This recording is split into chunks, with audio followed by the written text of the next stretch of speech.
Hello everyone, another day, another legal learning.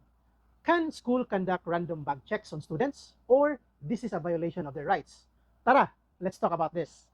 Article 3, Section 2 of the 1987 Constitution states that the right of the people to be secured in their persons, houses, papers, and effects against unreasonable searches and seizures shall be inviolable. This means students, even minor ones, have constitutional right to privacy in their personal belongings. And in Data Privacy Act of 2012, it protects individual from unauthorized access to personal information. Random, suspicion-less searches may be considered intrusive and unlawful. In a case decided by the Supreme Court in People versus Doria, January 22, 1999, the Supreme Court emphasizes that warrantless searches may be valid only under specific exceptions, such as probable cause or with consent. Now, kung ato nang i-apply sa eskwelahan, if bag search is not done with consent or without probable cause, that is considered illegal or invalid.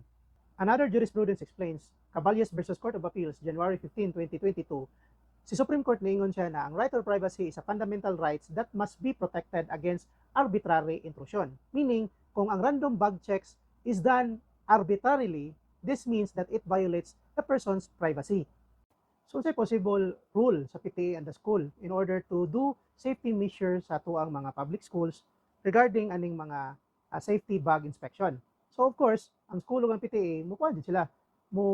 Hatag din sila og school policy in relation to safety measures, especially sa inspection sa bag sa bata. So, the parents could give consent to the school na i-inspect siya sa maybe sa teacher or sa guard.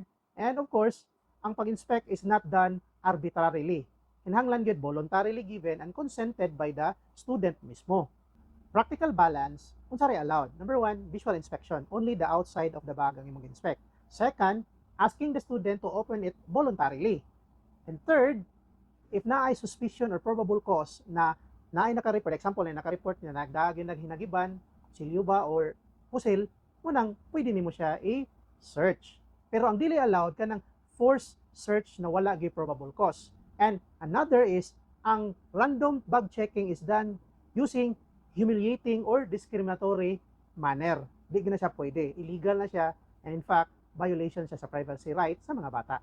So this has been Attorney Ken Norway B. Marsado saying, let's continue to empower our community with knowledge, dignity, and justice. So if you want to learn more videos about Philippine and educational laws, please follow, like, share, and subscribe for more updates.